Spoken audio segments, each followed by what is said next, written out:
At Thanksgiving this year, the moment I stepped into my sister Melissa's grand living room, something felt different. A tension in the air I couldn't ignore. The smell of roasted turkey mixing with the low murmur of polished conversations from her lawyer friends, all impeccably dressed, discussing cases, promotions, and courtroom drama. And I reminded myself to breathe, to walk tall, and not give her the satisfaction of seeing me flinch, even though she had always looked down on me for working as an HVAC technician. A career I was proud of because it kept families warm in the harsh winter and cool in the sweltering summer. Yet to Melissa, it was proof that I somehow fell behind, and she had always thrived on being the center of attention, using holidays as stages to showcase her perfect life, her perfect career, and her carefully curated friends, who would nod in approval while sneering at anyone who didn't fit her definition of success. So when she noticed me in the room, she couldn't resist, forcing a tight smile that didn't reach her eyes and announcing loudly, "Oh, look! Olivia made it. You know, the sister who works HVAC." A few heads turned out of curiosity, and she added with exaggerated pride, "She never even finished college. But she's doing something, I guess." And I could feel the weight of her words trying to press me down, but I kept my expression calm because I had promised myself I wouldn't shrink this year.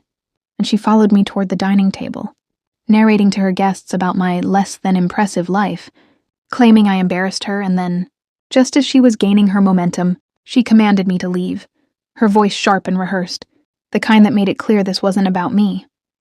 It was about controlling how she was perceived. But before I could respond, the unexpected happened. Her boss, the senior partner Howard Bennett, rose from his chair and suddenly the room went silent. All eyes on him, his gaze sharp, then curious as he slowly walked toward me and said, "Wait, your sister is Olivia Turner?" The moment those words left his mouth, Melissa froze, her voice caught in her throat, the smugness vanishing instantly as he continued, holding out his hand. "Olivia, it's an honor. We've actually been trying to contact you." And I blinked, caught off guard, unsure what he meant, until he explained that he had read the emergency service report from my company when we fixed the HVAC system at his downtown branch last month during the heat wave, that my team, under my supervision, had restored full functionality in under 4 hours, saving them hundreds of thousands of dollars in potential losses. And now he wanted to offer me a full facilities contract across multiple offices because of my skill, dedication, and efficiency. And Melissa, who had spent the last few minutes attempting to humiliate me in front of her esteemed friends, staggered back, her jaw dropping, unable to process the irony of the situation.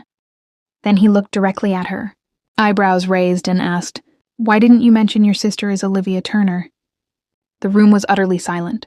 Everyone waited for an answer that never came. And at that moment, I realized the entire atmosphere had shifted, that her power, built on mockery and judgment, had crumbled in front of witnesses. And I finally spoke, not with anger, but with calm authority, saying, "Melissa has her story, and I have mine.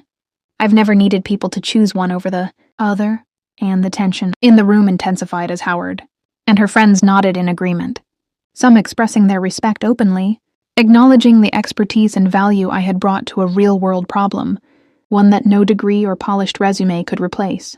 And Melissa, once so loud and controlling, shrank back into her chair, realizing she had underestimated the worth of someone she had tried to diminish for so long.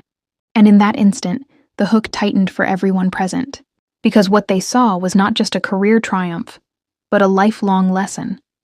You cannot define someone else's value based on your insecurities.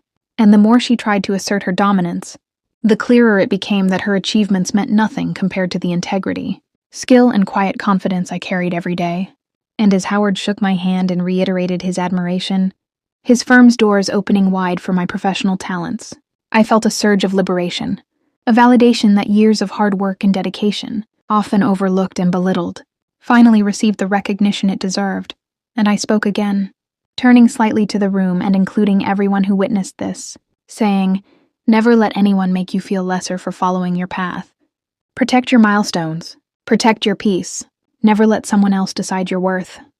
And the words hung heavy, an unspoken challenge to anyone who doubted the value of skilled, honest labor. And Melissa sat frozen, her pride fractured, her attempted humiliation undone, knowing she could no longer control the narrative she had once manipulated so well.